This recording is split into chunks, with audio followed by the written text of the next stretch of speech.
that the World Oceans Day is celebrated every year on 8th June. And this year's theme is Revitalization, Collective Action for the Ocean.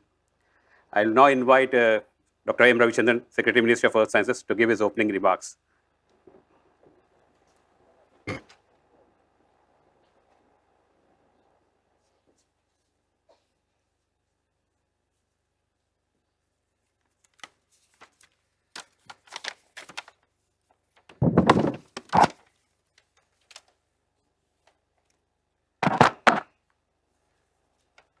Professor Mohanty,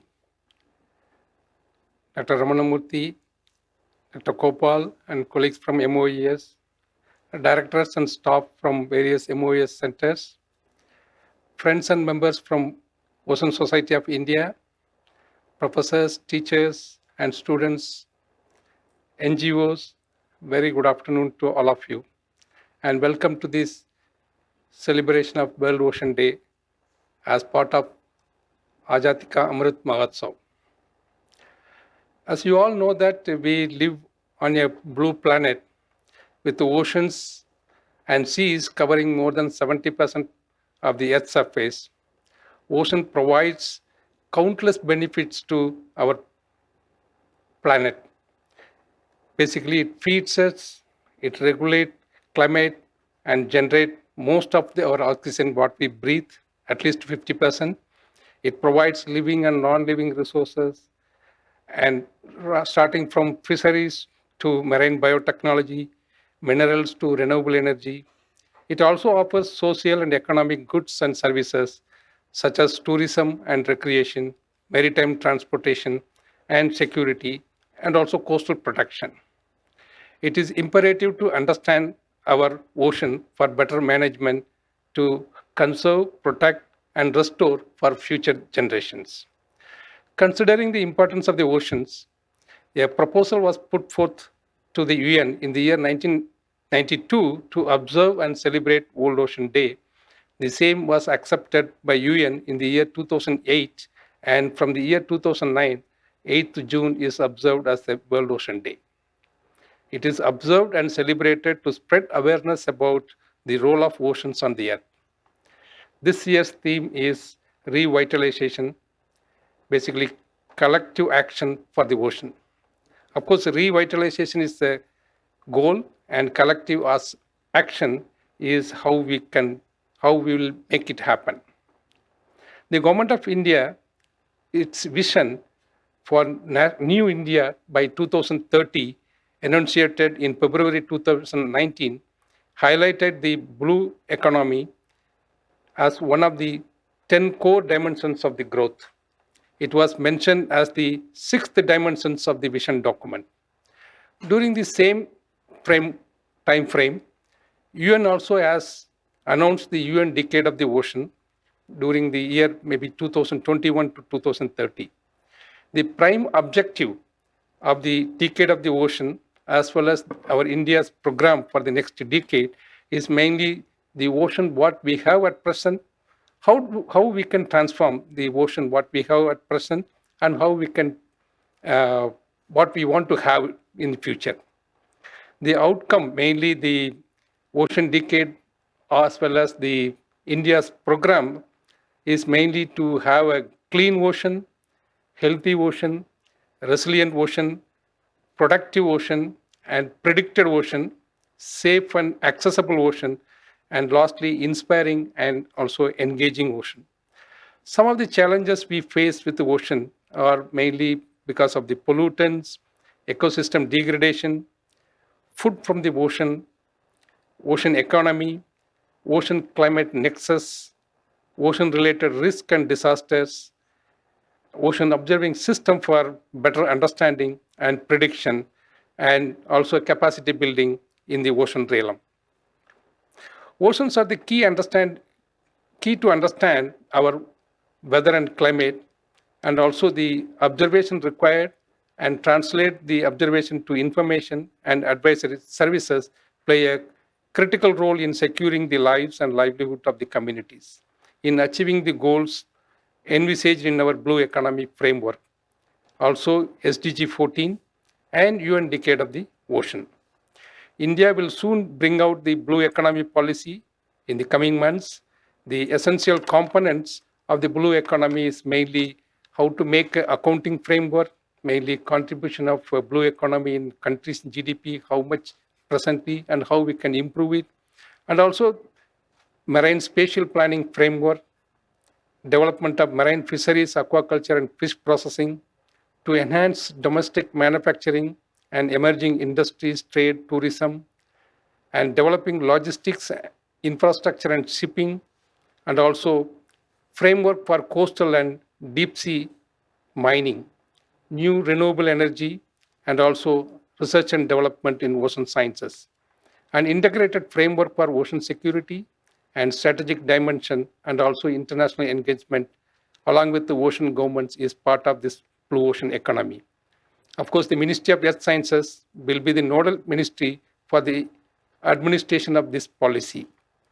Of course, already Government of India has launched the Deep Ocean Mission as part of this blue ocean with 6 verticals, basically to develop appropriate technology for harnessing the ocean, and also development of ocean climate advisory services, and innovative exploration and conservation of deep sea biodiversity, and survey and exploration of renewable exploration of minerals from the oceans, including new research vessel, energy and freshwater, and also advanced marine station for ocean biology and capacity building. On this World Ocean Day, many programs were arranged by MoES centers, OSI, and NGOs.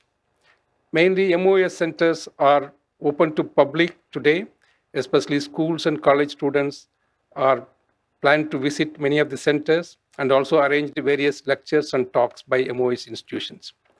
Also, Ocean Society of India is organizing various talks, webinars, beach cleaning, etc. Mainly the local chapters of Chennai chapter of Ocean Society of India in collaboration with the SSN College of Engineering is organizing international webinar on importance of ocean and blue economy. Also the beach cleaning program by NCCR and OSI, and also students and teachers are involved. And our Satyabama Institute, NCCR and Bay of Bengal program, also the OSI jointly organizing various talks and seminars. The Pune chapter yesterday night has organized a webinar talk, basically value climate related stuff. And Cochin chapter of OSI is organizing massive beach cleaning program today in the Kerala from north to south. And various universities and colleges are organizing various celebration activities of World Ocean Day. This include various private universities and colleges, including Amity.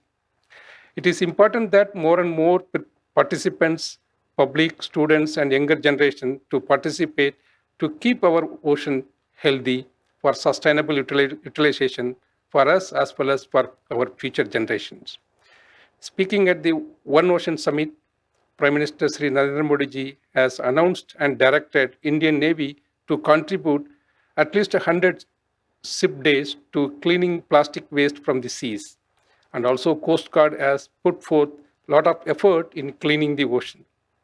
I request everyone to make effort to make awareness about the ocean as well as the importance of the ocean to general public. I once again welcome you all for this World Ocean Day celebration and thank you for joining today's event. Thank you very much.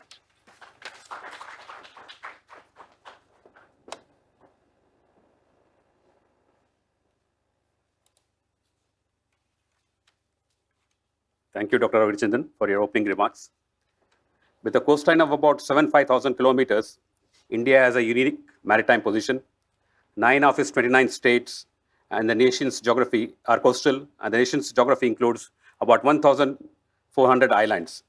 There are about 200 ports, including 12 major ports that handle approximately 1,400 million tons of cargo each year. Moreover, India's exclusive economic zone of over 2 million square kilometers have a bounty of living and non-living resources with significant recoverable resources such as crude oil and natural gas. Also, the coastal economy sustains over 4 million fisherfolk and the coastal communities. With these maritime interests, the blue economy occupies a vital potential position to India's economic growth. It could well be the next multiplier of GDP and well-being, provide sustainability and socio-economic welfare, being the central stage of the Government of India's policy. Therefore, the India's blue economic policy is envisaged as a crucial framework towards unlocking the country's potential for the economic growth and welfare. We are very privileged to have with us today Dr. S K Mohanty, professor at the Research and the Information System for Developing Countries, and he also made a major contribution in developing this India's blue economic policy. His specialization and research areas are WTO issues, regional trading arrangements, human development and social sector issues, economic reforms, food security and productivity analysis, and services sector. I now invite Dr. S K Mohanty to give his lecture on blue economy.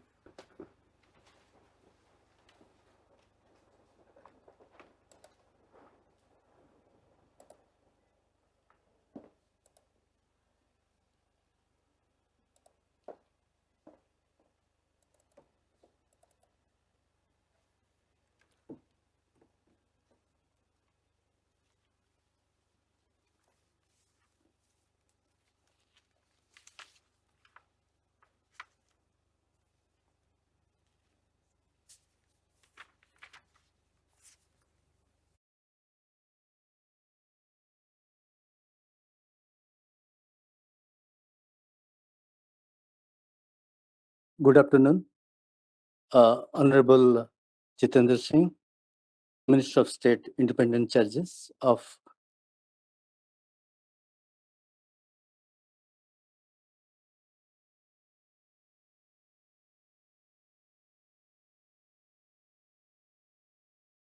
Dr. Gopal Iyengar, directors from various centers, eminent scientists, ladies and gentlemen. At the very outset, I would like to thank MoES for inviting me to this August gathering to celebrate World Ocean Day.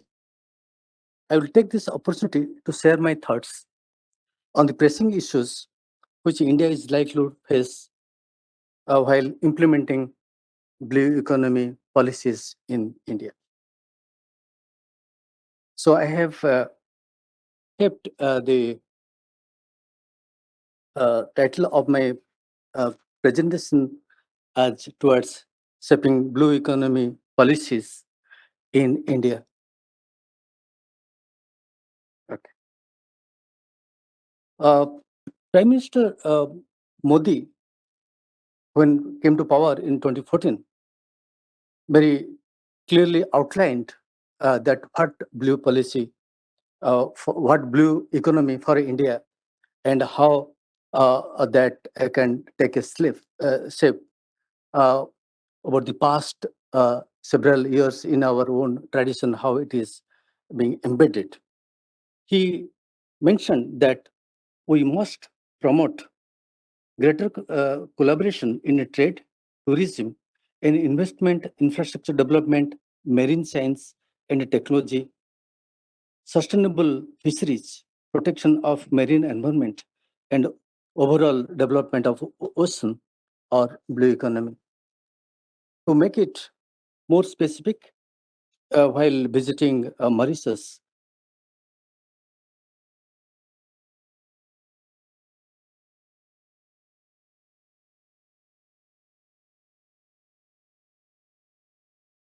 ocean economy.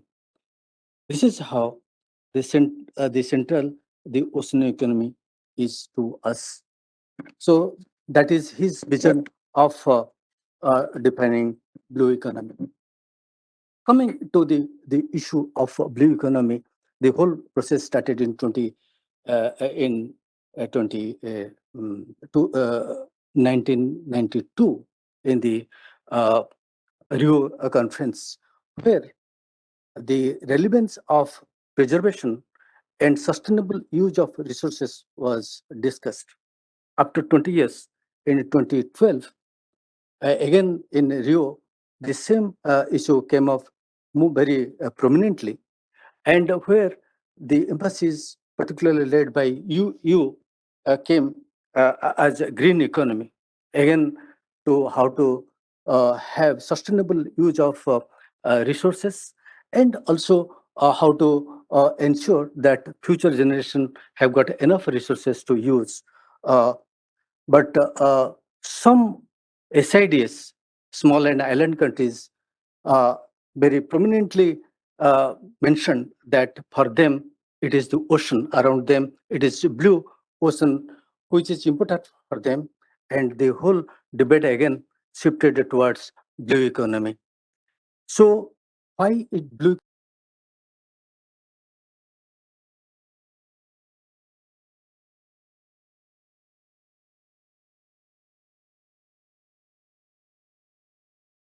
segment in the in any economy, and that is the relevance of this sector.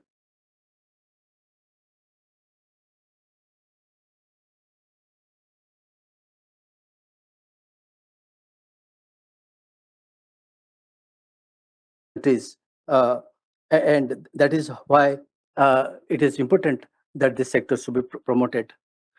Similarly, the sector, the technology is the main driver of this sector, and it would primarily focus on high growth, investment, employment, and various other sectors, including MSME. Now, uh, the conventional wisdom shows that when you talk about ocean economy or blue economy, they are mostly into fisheries sector or coastal tourism, fisheries sector. But fact is that this the all sectors one can find that where there is imprints of blue economy.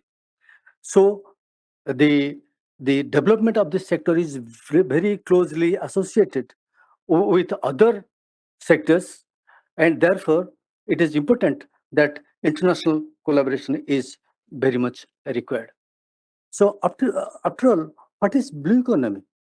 So blue economy is activities forming part of input for or output of the ocean are a part of a blue economy.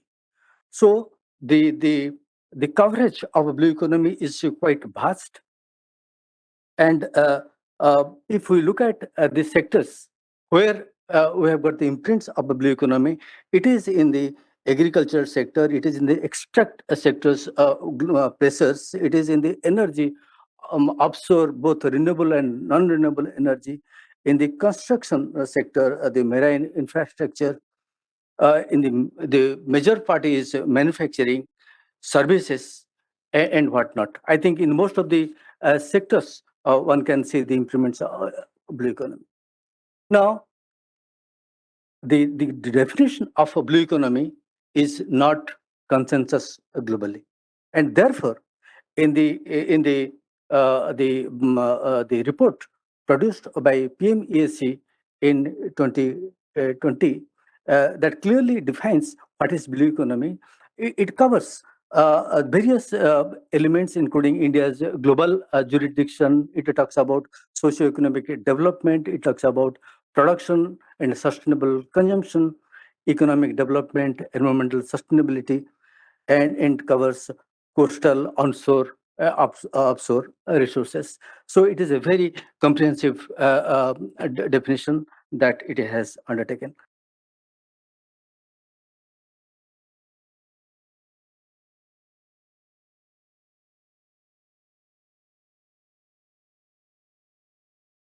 Investment, when we talk about investment, it is highly capital intensive and also labor intensive in certain sectors. It talks about creation of technology. I think this is the core of blue economy. Any economy can be sustainable unless there is technology creation in a country. It has got enough of space to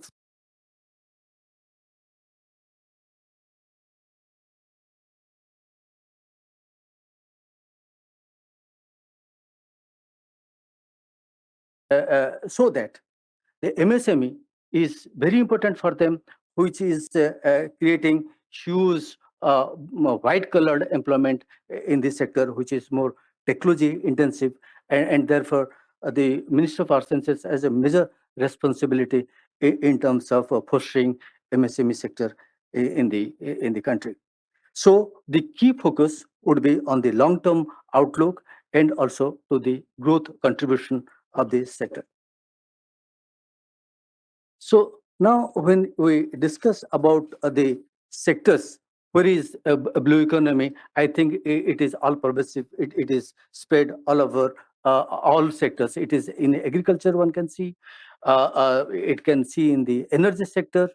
It is in the construction sector, in the manufacturing, and huge services sector. So it has its own taxonomy of sectors, and it is again both in the traditional and non-traditional sectors.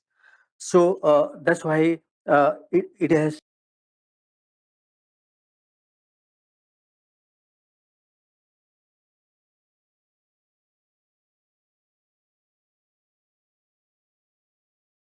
coming to the some manufacturing sector.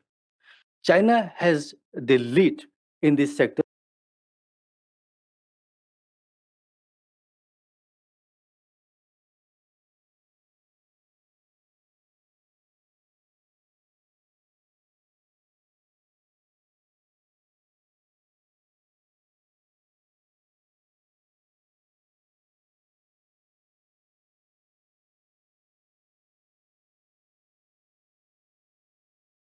Where the presence of blue economy. Similarly, in the service sector, one can also see that there are many areas where it has got a major contribution to the economy. Coming to the question of estimation, why it is important, that we know that fishery is very important. Similarly, shipping sector is also very important. But unless we really go to sectors and to know its contribution, it would be very difficult to ascertain about the relevance of the sector. For example, I take the example of US, where shipping sector is very large. Shipping, shipbuilding, and boat building sector is very large. But we do not know there are small sectors like eating, drinking, or other sectors of this kind is again 4 times bigger than the shipping sector in US. So it will only be possible when we really get into the specific minute sectors and understand their economic contribution. India, for example, in the marine ICT sector, it has a tremendous potential. I think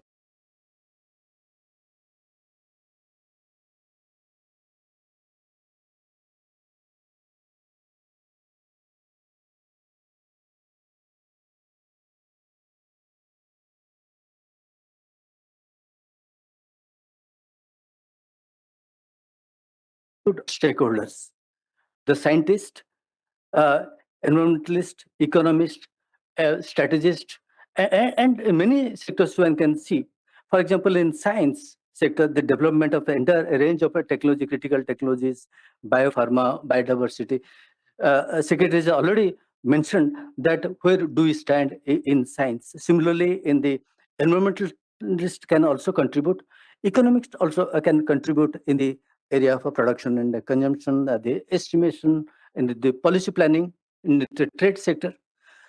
Strategists and legal experts can also contribute in diversified areas, in EZ, in extended EZ that we are fighting in CLCS and enclosed IU fishing, and in also in the WTO. Now, the question is that what is the contribution of the blue economy to any economy? Is there any stylized facts about their contribution? The answer is no. There is no stylized facts. There are 2 reasons for that. The factor endowments in the different countries are different.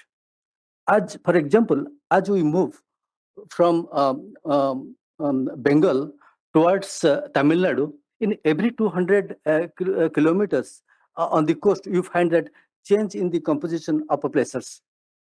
So similarly, in different countries, you also find different endowments which are contributing to the blue economy, to those economies. And because of this, one can see that the contributions are different. Second important point is that, as I said, there is no global consensus about the definition of blue economy. Therefore, the components included in blue economy could be different from one country to another. Therefore, the comparison between different countries could not be possible. But one can guess that how these countries are comparable in terms of their contribution to the blue economy. Now, the estimation of blue economy is highly complex. But why? When we every year we estimate a GDP, blue economy is another satellite account. Then what is the problem in estimating blue economy? The problem of a blue economy estimation is that what kind of activities generated in the ocean sector or the sector related to ocean. So that's why one can see that how definitions I have put for different countries and how the definitions are different for different countries.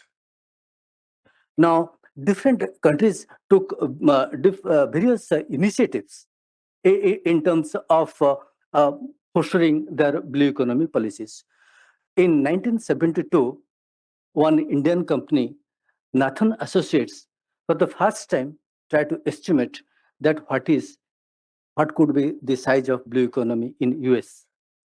And the post-war period, US economy very strongly felt that the advantages coming from the blue economy sector. Very silently, they started working on it. And also they did a very good thing, that to focus on specific blue economy sectors, they created indication of industries, which is different from the standard international classification of industry. As you know, that international classification industry is ISIC, International Standard Industrial Classification, which were on in the fourth revision. And on the basis of ISIC revision 4, we have got NIC 2008, which is currently there. But they have silently did it. Similarly, following US, you also started developing a special classification, industrial classification for the blue economy known as NACE. But unfortunately, all other countries haven't done it. It is a major task for MoES to ensure that we have our classification of industries to identify that what is our core competence in different industries. So after Rio, the green strategy was evolved by you in 2020. Even small neighbors also started developing their economy on the basis of the model adopted to suit the requirements of the blue economy. Similarly, Malaysia is who has done it very strongly.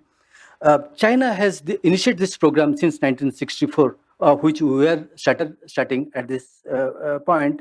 We are a latecomer in this area, but definitely we are sure that keeping our understanding and the initiatives that we have been pursuing for the last several decades, we can really adjust that. In US and Canada, they have given so much importance to blue economy that the entire program led by in US, it is both in US and Canada by the presidents in US and Prime Minister in Canada. All the ministries and different states are coordinated by the Prime Minister, and therefore it is so important, and they're also doing pretty well in this. Several countries also started having ocean acts. I think nearly 60 countries have done so far Ocean Act the way India has done in this. Now in G20, I think it's a major issue that I think it will come again to our senses, that they're working on green and blue economy. Green concept taking it from the U and the blue economy. So major challenges one can see. I think Secretary has very elaborately talked about the UN decade of ocean sciences, helping SDG 14 in 6 broad sectors, so which are very important. Now, coming to the sectors,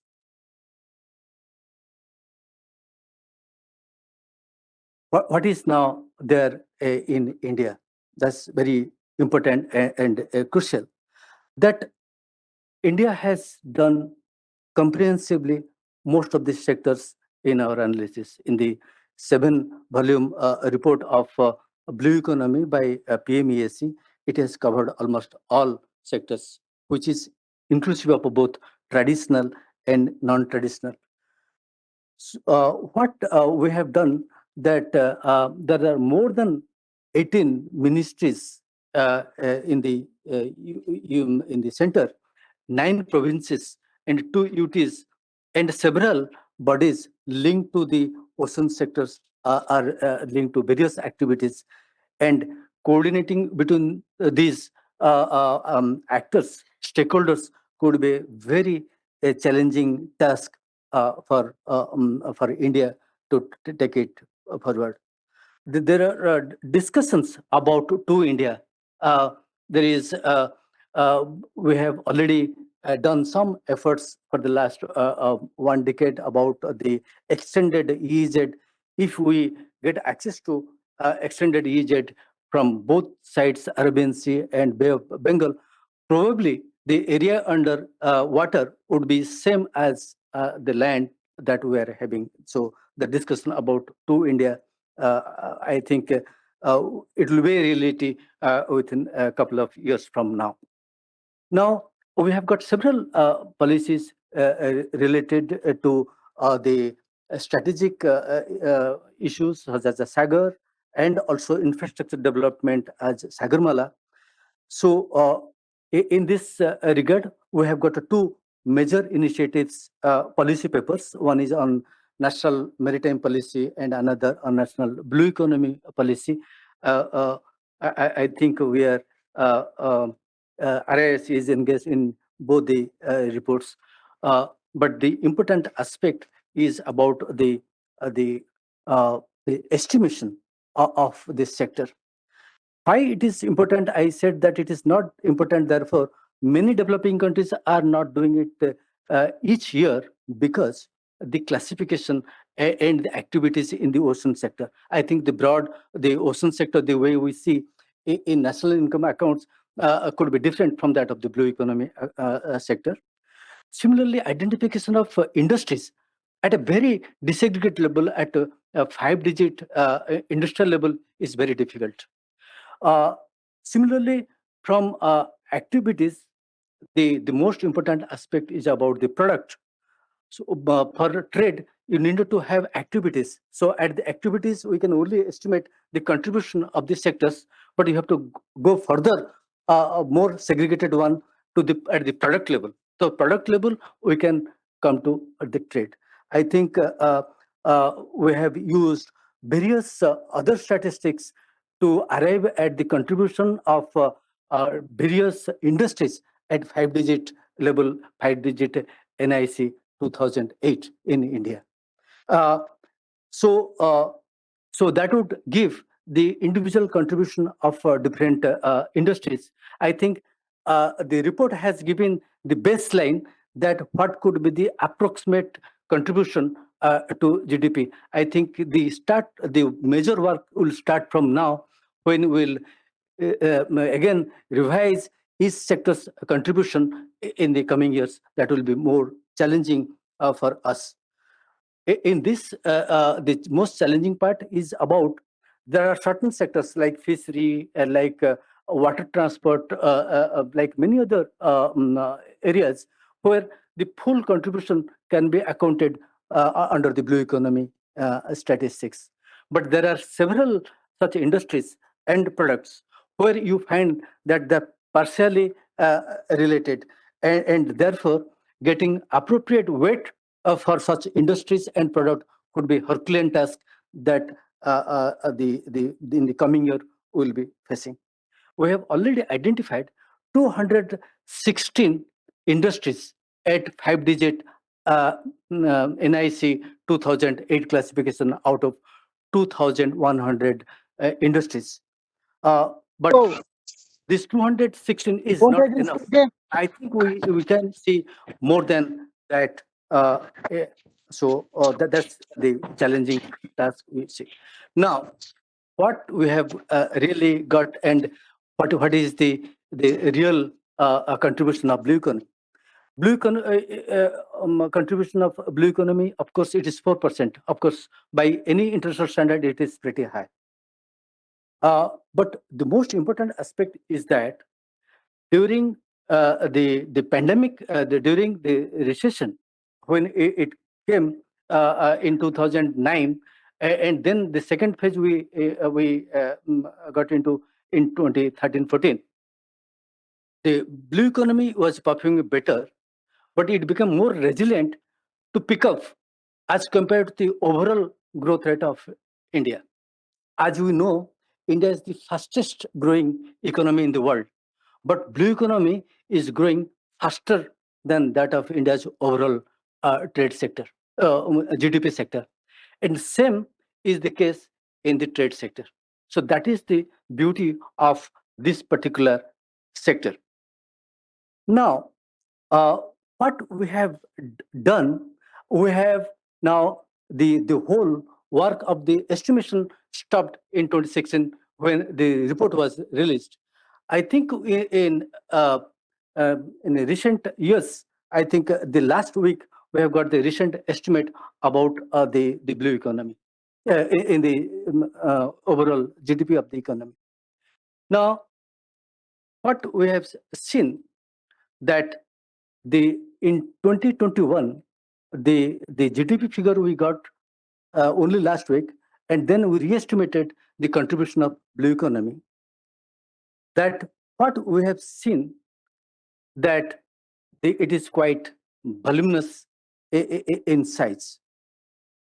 So far, there are two countries, particularly US and OECD, are the countries who are bringing out blue economy report every year. No other country in the world. So that what we are planning to do it.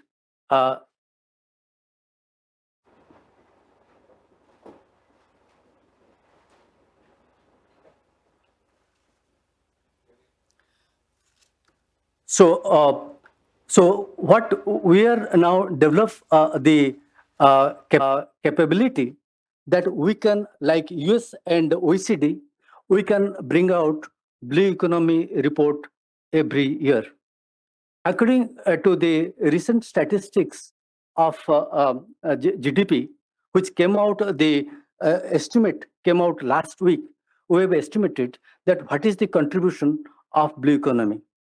In constant terms, the contribution of blue economy is about 5.4 lakh crores, or and in constant terms, in terms of current terms, it is around $126.5 billion. So that is the contribution of blue economy in 21-22. So one can see that how the various sectors are contributing to blue economy that one can see from this. Now, we just very briefly discuss about MSP, which is very important for us. The marine special planning has got a major role in India.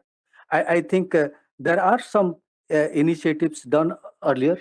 We have to ensure that the conflicts which are emerging in different zones, in the coastal zones, can be seen and can identify and understand how best such conflicts can be reduced to the minimum. What we have seen in case of Kenya, that they have some efforts made using satellite data, GIS data, that they've identified different conflicts in certain areas, and also they try to see that with different policy interventions, how such conflicts can be reduced. So that way, we can also see that in India, several such things can be done where various marine clusters can be evolved around different states and union territories. Another, before I conclude, I would like to focus on the blue trade, which is very important for us, both for huge resource generation, accumulating wealth, and also supporting our huge trade deficit in the overall goods sector. Now, blue economy, what we have seen that it is growing very fast, but it is very adversely affected by the continued recession and also by the pandemic. In the world economy, we have estimated for 169 countries. One can see that how it grew from $777 billion in 2002 to around more than $2 trillion by 2020. So that is the strength of blue trade globally. Now, what is happening in India? As we know that in goods sector, India is consistently having trade deficit, and that is a major concern for us. But and that is again partially compensated by the surplus generated in this services sector. Here for India, we have estimated GDP for goods and services separately. And interestingly, you can see that between 2011 to 2019, continuously we have got a trade surplus in the goods sector, unlikely that of the overall trade sector of the country, except 1 year in 2018, where the deficit is pretty low. But one can see consistently in the services sector where trade balance is again positive. So overall trade balance from the trade sector in India is continued to be positive, and that means this trade surplus can compensate for the trade deficit existing for the country as a whole. Now, looking at the contribution of the goods sector and also the services sector, the yellow golden color bubbles showing about the contribution of the goods sector, and the blue colors are services sector. And one can very well see that the size of the service sector in the blue economy is quite substantial. So when we talk about technology sectors, I think in almost all the sectors, we can have space to develop indigenous technologies in the blue economy sector, whether it is fishery, mineral, deep sea mining, or in trade in services. So blue technology is becoming very important and in different sectors, particularly when there is digitization is on, I think is very important. Now, what challenges that India is going to face? Now, the major challenge that India is going to face about the administrative structure that India has to face with 19 different ministries or more at the center,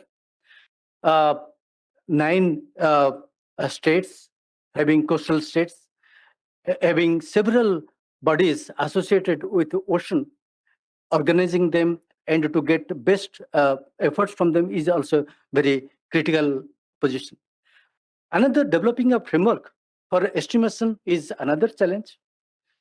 Important is about product creation. I think what makes the difference between India and China is in terms of product creation. China is having wider market access in trade in goods because it has the competence to innovate new products. And India is lagging behind China in this sector. Since blue economy is a new emerging sector, China has not yet got that advantage vis-a-vis India, which India can now leverage in this particular area in terms of developing new products. One can also think about blue value chain sector in the countries in sectors like fisheries and other manufacturing sectors. Blue MSME is also another challenge and opportunity for India that one can see in terms of developing new technologies for MSME. Now, with the presidency of Indonesia at present, and we'll be having the next presidency next year, I think we have to also make preparation for that. But I see that so far there are 18 ministries which are directly involved in the blue economy sectors, and there could be more if you add more other activities. Now, what actions now required? I think the major action could be that you have to set up an expert committee to develop a kind of framework under which it can identify sectors and different activities for more accurate estimation of the contribution of blue economy, and also identifying some of the emerging sectors which are not yet being identified neither by India by any other countries. Second is about the creation of a database, which I said that at present the database what we have is very shallow, though we have got the base level information in a different industries. So we have to develop new data collection mechanism that would really help, and that can help both MoES in terms of estimating blue economy and also influence MOSPI to revise their estimation on GDP. Blue technology to be developed, and technology creation is the core of everything. I think, sir, since you are holding both ISRO and atomic energy, I think the kind of technology creation done in those institutions is quite remarkable. Uh, in our report of PMESC, we found that the financial autonomy is a major area which can help the ministry in terms of creating new technology, and that way we can be successful. So therefore, we should also develop a commercial arm of Ministry of Earth Sciences to commercialize our innovations and products globally. We can also take and make it showcase in a different negotiation in different regional trading arrangements. Last year, we have completed our trade negotiation with UAE. This year, again also completed our negotiation with the Mauritius. By October, we will be completing our negotiation with UK. By December, we will be completing our free trade agreement with EU. And there are several countries in the pipeline. I think if we can showcase our products, our innovations in those economies, we can market a lot. Thank you very much.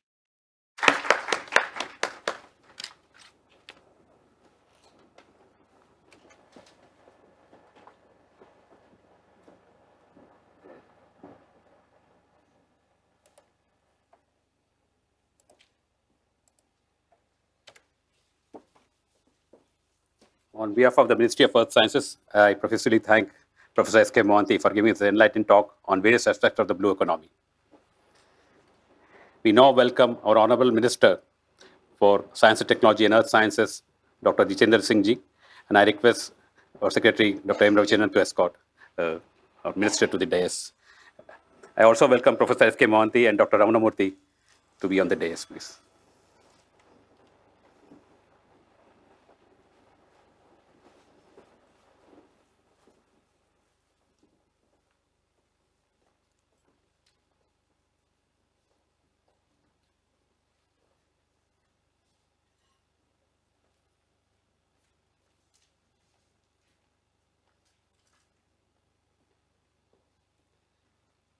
I will now request Dr. M Ravichandran to welcome our Honorable Minister with a bouquet of flowers.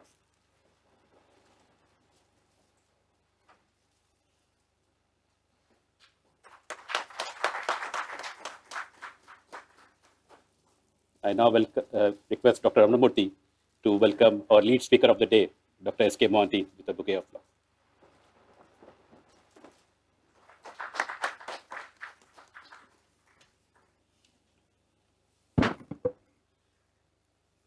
Sir, in connection with the World Oceans Day, the Ministry of Earth Sciences through its National Center for Coastal Research is organizing an event on marine litter on the sea floor and beaches, which includes the educating and engaging students and the fishing community to spread the awareness and educate the students and the fishing community by engaging in these activities related to the marine litter on the beaches and seafloor near the coast.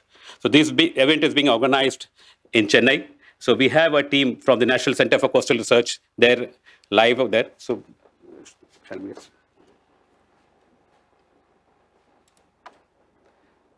Yeah. So I'll now request Dr. Pravakar Mishra, who is a scientist from the National Center for Coastal Research, to appraise the Honorable Minister of the activities being undertaken today in Chennai. Sir, thank you. Dr. Pravakar Mishra. Thank you, sir. Am I audible, sir? Yeah, please go ahead.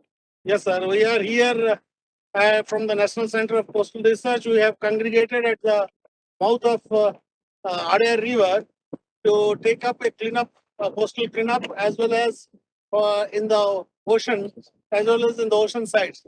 With me, actually, we are having participants from the fishermen community, as well as the student and staff from the SRM University, as well as some of our staff from NCCR.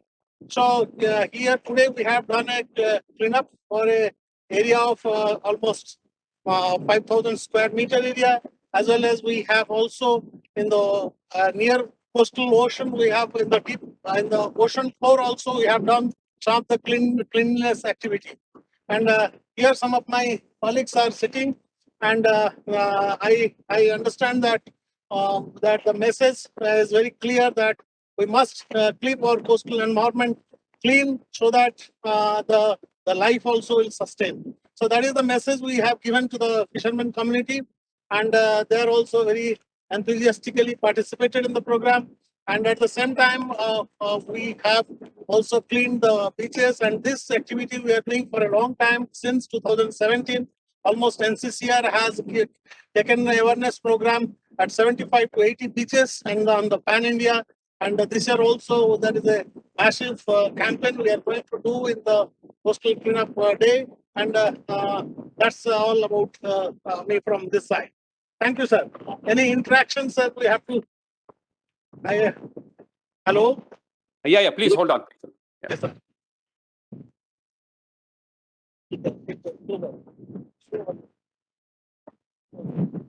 So this is the message that we have given today.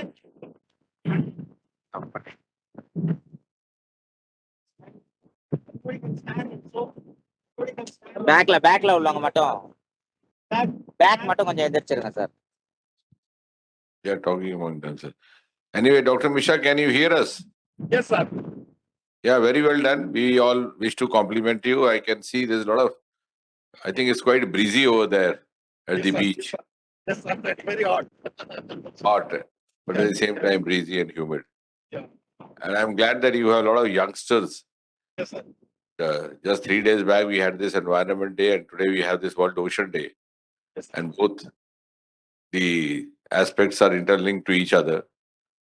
And I'm sure we'll carry on this.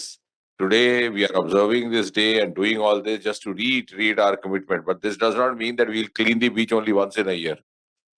It's just like taking a bath. In a place like Chennai, you take a bath every day, sometimes twice a day, isn't it? Not that we have a World Bath Day and you take once in a year. Yes, sir. Mishra is laughing. So similarly, when we observe these symbolic days, it's only it's only a matter of reiteration of our resolve and our pledge, and also to involve more and more people in this campaign. But I'm sure we will carry it further, sustain it, and since more and more of the beaches are getting, under pressure of this kind of need to be rejuvenated and beautified from time to time, we will have to be even more proactive. So all the best and very well done. Yes, sir. Thank you, sir. Dr. Mishra, could you just please tell us how much litter data we have segregated today? Did you take any activities? Yes, sir. We had around 5,000 square meter we got. This is near the river mouth, Adair river mouth. And as you know, the river, this Ade River flows crisscrossing the city and brings a lot of litter. And today, under this activity, mostly we got single-use plastics, that is the bottles and straws and polythene bags, about 68 kg, sir. So about 68 kg and more than 3,000 items, different items. So still it is highly polluted, no doubt. What were the other items that you got? Some electronic scrap also? Yes, sir. Electronic scrap, medical scrap, like so there are a lot of medical scrap we are getting, and also the. So what do you intend to do with all this? So we are taking back to the. Actually, we have to give it to the corporation. Actually, that is the idea. So today, whatever we have cleaned here, we are taking it back. We have packed it in goni bags. So that is what we are going to do. I hope the corporation would have Yes, sir. We have informed enough them. an arrangement Yes, to sir. make the best use of it Yes, sir. for utilization. Yes, sir. Thank you, So Dr. there- Commissioner. Yes, sir. So another activity which was taken up today was the Ocean Society of India. It's a professional society which comprises of scientists, engineers, and technologists from various academic institutions, laboratories, and organizations. And currently, Dr. Ravichandran is the president of the Ocean Society of India. And its mission is to provide a forum for sharing the knowledge of and experience of the individuals who are related to in the field of ocean sciences. And today they undertook an activity in about 9 maritime states of Kerala. Kerala is peculiar because there are a lot of rivers which flow open into the sea, and most of the plastic in the Arabian Sea is brought from these maritime states. So we have with us on live Dr. Jitendra and his team who carried out the activities today in 9 maritime districts of Kerala. Dr. Jitendra, can you hear us? Yeah, I can hear you, sir. Yeah. Am I audible to you, sir? Yeah, please. Oh, great. Good afternoon, everybody. Honorable Union Minister for Science, Technology and Earth Sciences, Dr. Jitendra Singh ji, Honorable Secretary to Earth Sciences and President Ocean Society of India, Dr. M V Ramanamurthy ji, and distinguished dignitaries who are attending the function, and all my coordinators who have done committed activities in beach cleaning today. At the beginning, I must express our gratitude to Honorable Minister and others who are assembled here in making the event a memorable one for Kerala and OSI. As we are aware that according to IUCN report over 3,000 million tons of plastics are produced every year for use in a wide variety of applications. At least 14 million tons of plastic end in ocean every year, and plastics makes up 80% of all marine debris. And most of the marine organisms ingest or entangled by the plastic debris, which causes severe injuries and death.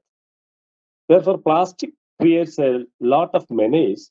It threatens ocean health, the health of marine species, food safety, water quality, human health, coastal tourism, and contributes to climate change.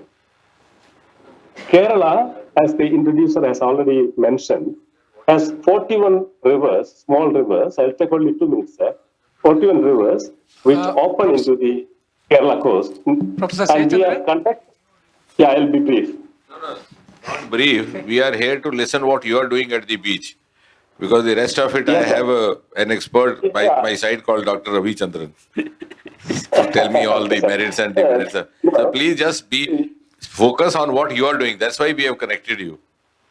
Oh, thank you. And coming to that. See, Kerala has got 9 maritime districts. OSI today has done beach cleaning in all the 9 maritime districts of Kerala.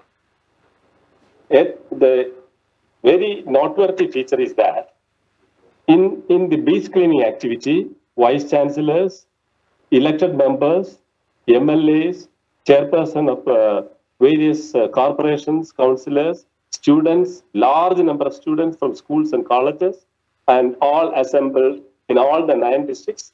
In all the 9 districts, more than 100 participants were there. And local inaugurations were there.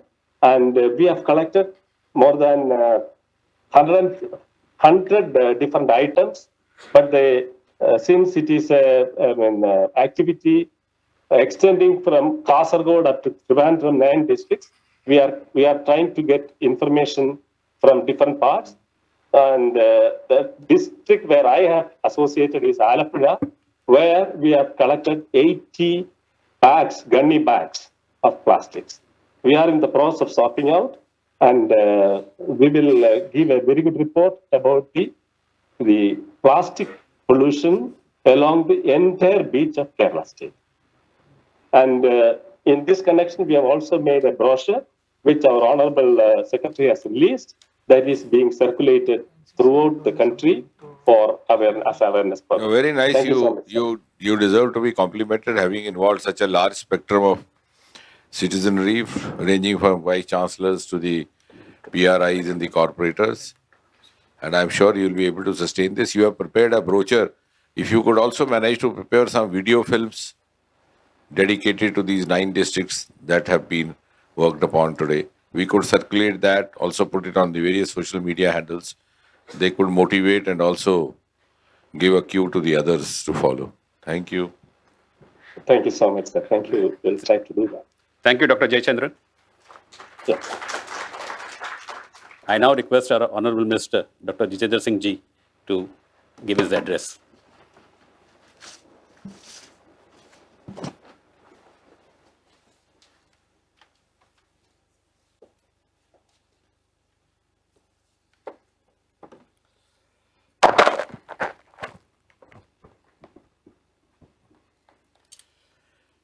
Secretary, Ministry of Earth Sciences, Government of India, Dr. M Ravichandran, Dr. Mohanty, Dr. Murthy, members of the fraternity, and all those colleagues and friends who have joined us online.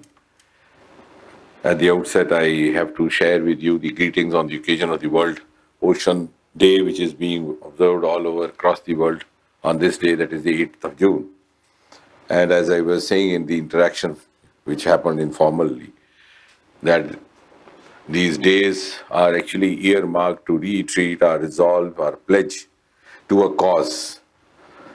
And the cause, of course, that we are discussing this morning is related to the health of the oceans, health of the seas. And this reiteration does not end with the day, as I was saying. It's not that you take a bath only on the World Bath Day. We will continue with this, we will sustain it, that is our pledge, that's our determination, that's resolve. That is actually the essence of observing this day. And as we know, the concept was originally proposed way back in 1992 by the Canada's International Center. And since then, this has been carrying on, and same was adopted from the year 2008. I don't have to reread because I'm sure I'm sitting among a galaxy of the experts in the field, but I think we need to keep reminding ourselves that we are also known as a blue planet, this planet that we have taken birth on. Also because the 70% of the Earth's surface is covered by seas and oceans.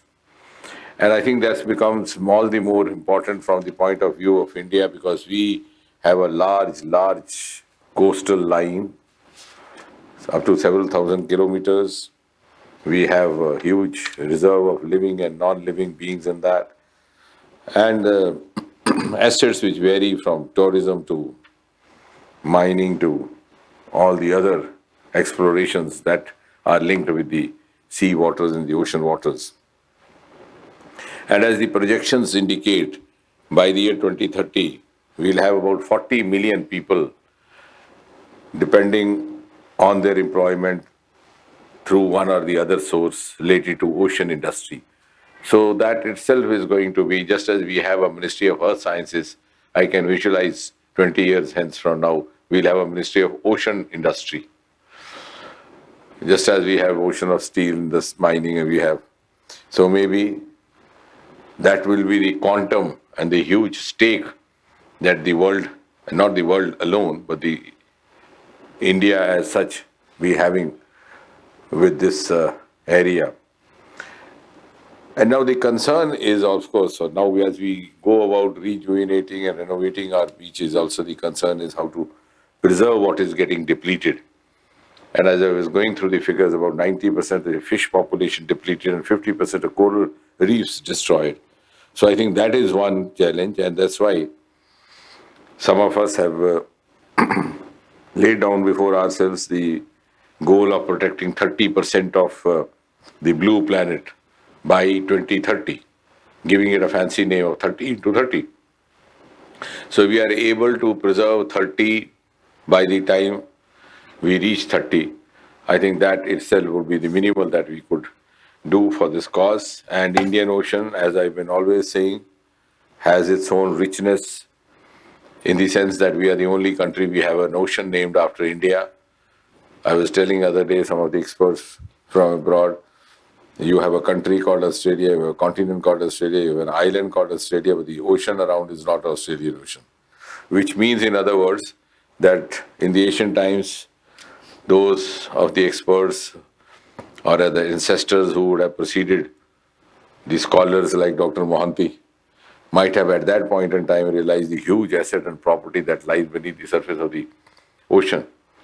It's only we that it's taken us time to realize that there's so much that we could actually bank upon. And I can see when we head for the next 25 years, the Prime Minister has been repeatedly retreating Amrit Mahakal, the next 25 years, is the blue economy, which is going to be possibly the hallmark of India's future economy. Also because we have assets which are not available to the other countries, as I said, as a result of our long coastal line.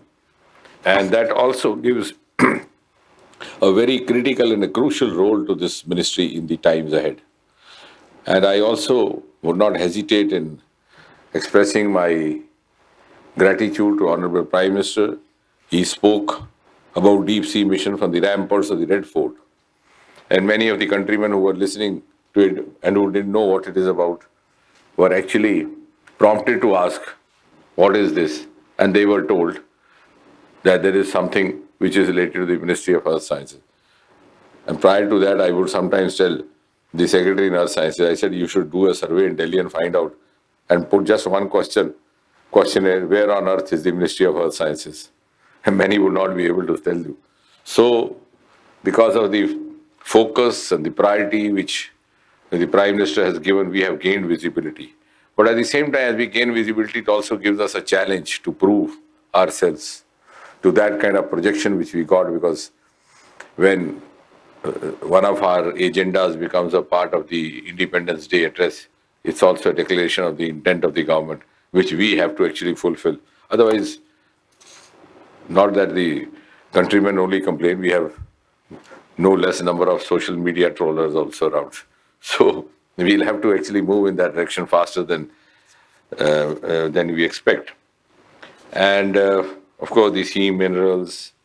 And I think what was fascinating me, and I've been telling around for some time, is that since I am related to all the 6-7 different ministries and departments in the government of India, in the Ministry of Space, the Department of Space, we had the first ever human mission, India's human mission. Of course, the first human being went up to the space way back. He was Rakesh Sharma, but the mission was Soviet Union.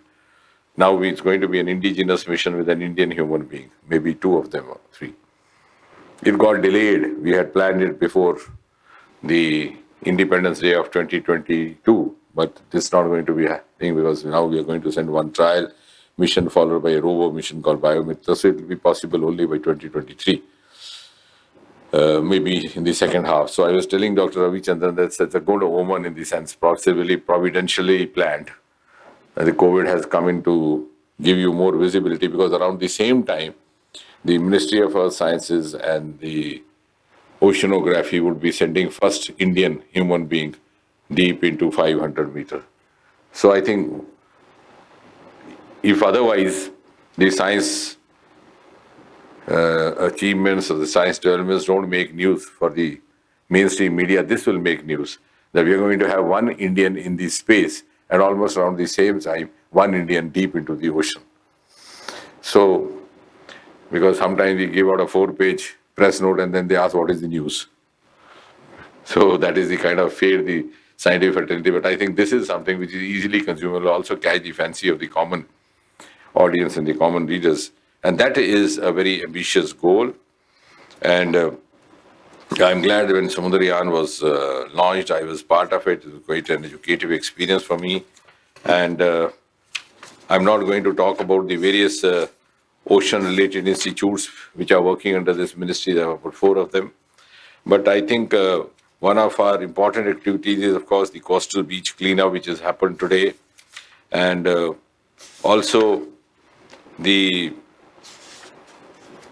the 75th year, we are going to have 7,500-kilometer Indian coastal line with 75 districts being subjected to that kind of cleaning. That's a day we are going to observe in the month of September.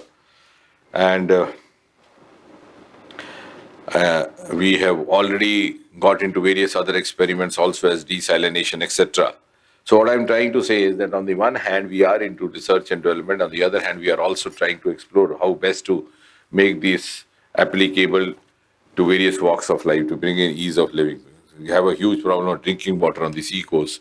So we could be actually playing a very important and critical role to bring in ease of living for those who are habited across the coast. The second part, as Dr. Mohanty was just now mentioning, that we should have a commercial arm. I believe we do have, but it's not possibly optimally being utilized or not become optimally functional. I believe the Earth Commission is there. But I would suggest, Dr. Ravichandran, we could sit and actually we could revive it. Because now the mood of the country and the patronage from the Honorable Prime Minister is favorable for such kind of tasks. Earlier on, from the top leadership, that kind of prioritization did not occur. But now that we have also unlocked space in the last 2 years and opened it to the private players, we have about 60 startups registered in ISRO now, which is an amazing number. And we have, I think about 3 years back, we set up a commercial arm there called New India Space Limited, which they did not have and they could not ever have foreseen because they were not open to the private sector. But not only now it has become active, of course the objective was to translate the R&D into commercial activity. Not only they've been active, but only today a cabinet decision was taken whereby they have been handed over some more assets from the ISRO. So enhance their capacity and enhance their strength and also enhance their financial independence. About, I think, 10 communication satellites which were being operated by ISRO have been handed over to New Space India Limited. So they'll be able to use their assets, about 4,000 crore or odd. Plus, they would also have the right to lease out the transponders. So that itself will be a recurring income happening to them. So similarly, I think we could also draw up a roadmap or a plan to revive this economic commission. So it actually becomes an economic arm or a commercial arm, as was being mentioned by Dr. Mohanty, to translate the R&D and to also engage the private players so that we could have an optimum synergism between research, startups and industry. And as now we are moving more and more into the marine business and the mining business, I think that will become more crucial to our future agendas as well. So with these few words of wishful intent for the future, I once again congratulate you. And I think I should congratulate myself also for being incidentally the minister at a time when this day is being observed. Thank you very much.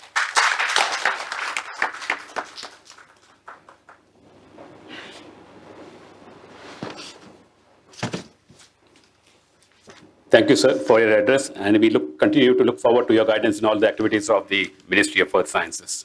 I now request Dr. M V Ramanamurthy to propose the vote of thanks.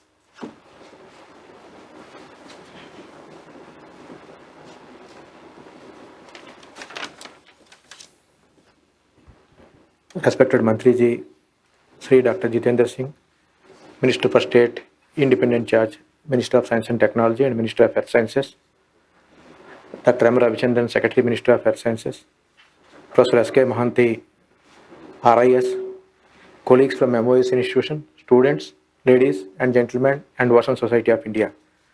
On the behalf of Minister of Earth Sciences and Ocean Society of India, I express my gratitude to Honorable Minister for his kind presence and very inspiring inaugural address. It has been our fortune to find distinguished presence of extremely busy person on the Ocean Day. He has already indicated we are fortunate to have you here, sir. I thank Dr. M Ravichandran highlighting the activities of Minister of Earth Sciences related to the Ocean Day, specifically on conservation and protection of ocean. And then excellent talk by Dr. K Mohanty, and then he has highlighted a few points. What are the sectors which are there in the blue economy and what Ministry of Earth Sciences to do on that. So one aspect which we are already working in the similar lines what Professor Mohanty has told, the activity of marine spatial planning has been started by Ministry of Earth Sciences, taking 2 sites, Pondicherry and Lakshadweep, which will come out with the results at the end of this year. So that will give a pathway to the blue economy in terms of estimation of how much of income that we generate from the blue economy. The event was jointly organized by Ocean Society of India, National Center for Coastal Research, and also many other institutes within the country.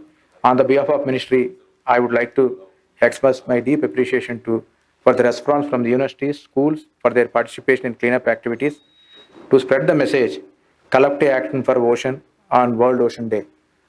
As informed by Honorable Minister, we are working towards this is not the activity on the one day. We should continue this activity not by us, but involving more stakeholders and then send them a message. How do we reduce the pollution in the system?